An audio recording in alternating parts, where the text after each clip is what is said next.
안녕하십니까 성도 여러분, 좋은 아침입니다. 오늘도 주 안에 거하시면서 성령님이 동행하시는 하루를 보내시길 바라고요.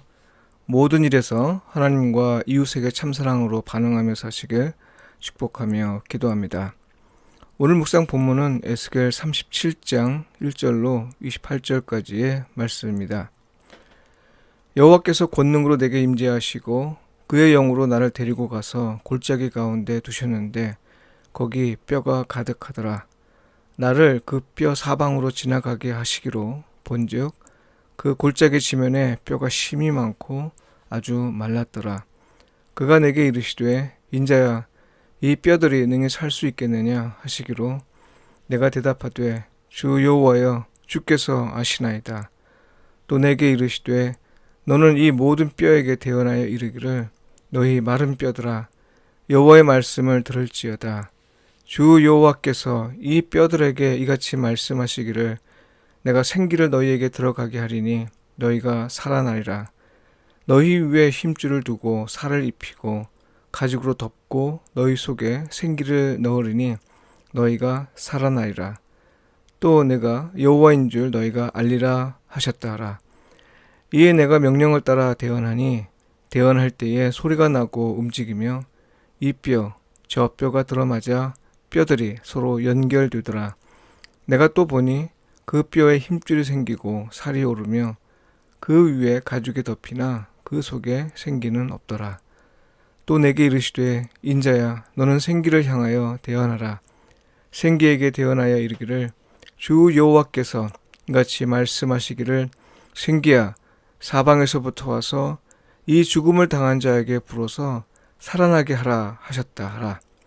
이에 내가 그 명령대로 대언하였더니 생기가 그들에게 들어가매 그들이 곧 살아나서 일어나 서는데 극히 큰 군대더라. 또 내게 이르시되 인자야 이 뼈들은 이스라엘 족속이라. 그들이 이르기를 우리의 뼈들이 말랐고 우리의 소망이 없어졌으니 우리는 다 멸절되었다 하느니라. 그러므로 너는 대언하여 그들에게 이르기를 주 여호와께서 이같이 말씀하시기를 내 백성들아 내가 너희 무덤을 열고 너희로 거기에서 나오게 하고 이스라엘 땅으로 들어가게 하리라. 내 백성들아 내가 너희 무덤을 열고 너희로 거기에서 나오게 한즉 너희는 내가 여호와인 줄을 알리라. 내가 또 내 영을 너희 속에 두어 너희가 살아나게 하고 내가 또 너희를 너희 고국 땅에 두리니 나 여호와가 이 일을 말하고 이룬 줄을 너희가 알리라. 여호와의 말씀이니라.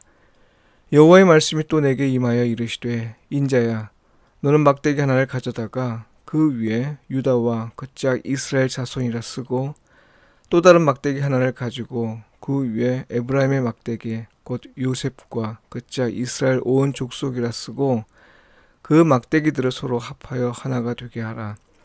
내 손에서 둘이 하나가 되리라.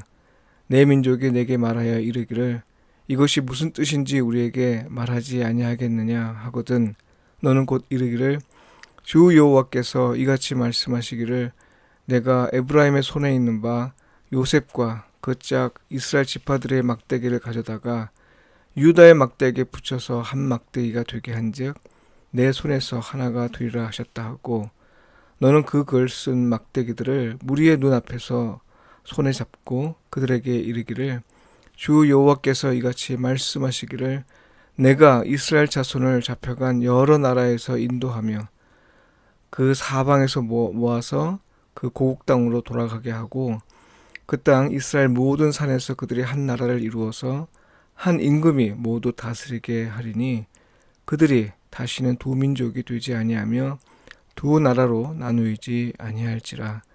그들이 그 우상들과 가증한 물건과 그 모든 죄악으로 더 이상 자신들을 더럽히지 아니하리라. 내가 그들을 그 범죄한 모든 처소에서 구원하여 정결하게 한즉 그들은 내 백성이 되고 나는 그들의 하나님이 되리라. 내 종 다윗이 그들의 왕이 되리니 그들 모두에게 한 목자가 있을 것이라. 그들이 내 규례를 준수하고 내 율례를 지켜 행하며 내가 내 종 야곱에게 준 땅 곧 그의 조상들이 거주하던 땅에 그들이 거주하되 그들과 그들의 자자손손이 영원히 거기에 거주할 것이요 내 종 다윗이 영원히 그들의 왕이 되리라.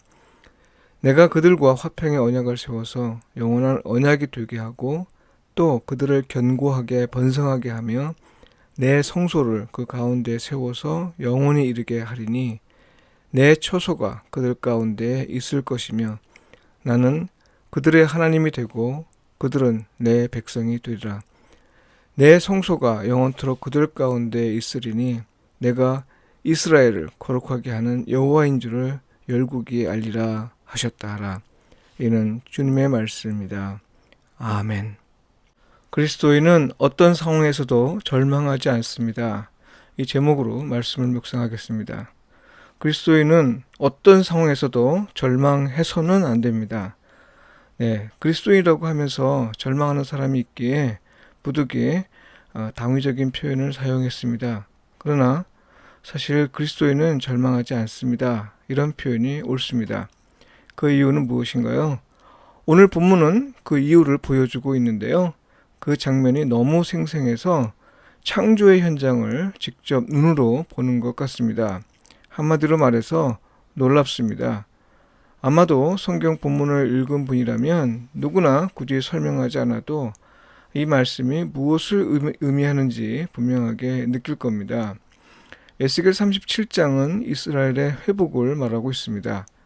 우리의 뼈들이 말랐고 우리의 소망이 없어졌으니 우리는 다 멸절되었다. 에스겔 37장 11절에 나오는 말씀인데요. 이렇게 말하며 탄식하는 이스라엘을 하나님이 절망의 수렁에서 구원하고 또 남과 북으로 분열된 나라를 하나로 모으겠다는 말씀이 들어있습니다.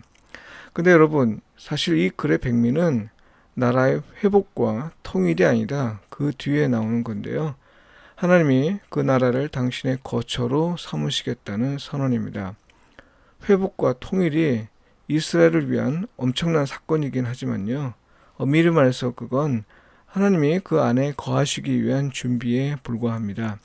하나님은 자기 백성을 징계하시긴 해도요. 그들이 멸망하길 원하지는 않습니다. 에스겔 33장 11절에 나와 있습니다. 회개하고 돌아오길 원하십니다. 그런데 이 모든 것이요. 하나님이 회복된 이스라엘, 하나된 이스라엘을 당신의 거처로 삼으시려는 뜻에서 비롯한 겁니다. 하나님이 우리를 당신의 형상으로 만드신 것도요. 우리를 당신의 거처로 삼으시려는 거죠. 그래서 부족하고 연약한 우리를 통해 당신을 나타내시려는 겁니다. 얼마나 감사한 일인지 모르죠. 그런데 이것을 방해하여 하나님의 뜻을 막는 건 죄를 짓는 일입니다. 죄는 하나님이 우리 안에 거하시지 못하게 방해하는 힘입니다. 그러나 어떤 방해가 있어도 하나님의 뜻은 막지 못합니다. 비록 지체되는 일은 있어도요. 그 뜻이 이루어지는 걸 결단코 막지는 못합니다. 그래서 하나님은 당신의 자녀를 징계하시며 깨닫게 하시는 거죠. 징계가 하나님의 사랑의 한 방편인 까닭은요. 그것이 인간으로서 본 모습인 하나님의 형상됨을 회복하는 길이기 때문입니다. 그 과정이 있어야 비로소 하나님이 거하시기에 합당한 존재로 곧 하나님의 거처로 거듭나거든요. 징계와 깨달음과 회개가 없으면 사람의 모양으로 살긴 해도 그 안에 하나님의 생명이 없는 사람인 거죠. 영생이 없으니 한 번 죽음으로 영원한 죽음을 맞게 됩니다. 그러나 그리스도인은 하나님의 징계를 받아 절망의 사형에 놓이기도 하고요. 때로는 하나님을 믿는다는 이유로 까닭 없이 고통을 겪기도 합니다. 고난이 너무 커서 심지어 절망에 이르기도 합니다. 살아서 구원을 경험하지 못하기도 하고요. 또 죽어서도 인정해주는 사람이 없어서 무의미한 죽음은 아닌가 이런 느낌에 곁에서 지켜보는 사람들의 마음을 크게 낙담하게 하는 일도 있습니다. 안타깝지만 이런 경험으로 신앙을 떠나는 이가 적지 않습니다. 불의를 경험한 사람들, 공정하지 못한 현실을 경험한 사람들, 죄 없는 사람들이 죽어나가는 부조리한 사회를 경험한 사람들 가운데 종종 나타납니다. 설령 그렇다 하더라도요. 그리스도인은 절망해서는 안 됩니다. 왜 그래요? 오늘 본문은 그 이유를 분명히 말해줍니다. 하나님이 반드시 다시 살려주시기 때문입니다. 하나님은 성령님을 통해 그리스도인을 당신의 거처로 삼으시길 원하시기 때문입니다. 죽은 자는 하나님을 모시지 못하죠. 아니, 하나님은 죽은 자를 당신의 거처로 삼으시지 않습니다. 하나님은 당신의 거처로 삼으시기 위해 믿고 죽은 자들을 일으키십니다. 생명을 주시고 그 안에 거하십니다. 그러니까요, 그리스도인에게 부활은 하나님이 그리스도인을 당신의 거처로 삼으시겠다는 의지로 인해 주신 약속이고 또 그 약속의 실현입니다. 따라서 그리스도인은 어떤 상황에서도 희망할 이유가 있는 겁니다. 이 이유를 확실히 믿는다면 그리스도인은 절대 절망할 수 없습니다. 성도 여러분, 하나님은 죽은 자를 당신의 거처로 삼지 않으십니다. 우리가 살아 있어야 할 이유이고요. 설령 우리가 죽는다 해도 반드시 다시 살아 있어야 할 이유입니다. 우리가 하나님의 거처가 되는 건 창조의 뜻입니다. 이 뜻이 이루어지기 위해 하나님은 우리를 회복하실 겁니다. 그러니 어떤 상황에 놓여 있든지 우리를 당신의 거처로 삼으시길 원하시는 하나님을 바라며 말씀하신 대로 살아가고 또 그렇게 살아갈 수 있길 축복합니다. 기도드리겠습니다. 생명의 주님, 우리를 당신의 거처로 삼으시니 감사합니다. 죄에서 멀리 있게 하시고 설령 죄를 지었다 해도 하나님의 징계를 두려워하지 않게 하시고 다만 살아있어 하나님의 거처가 되길 원하오니 무엇을 하든 하나님이 우리를 통해 일하시길 원합니다.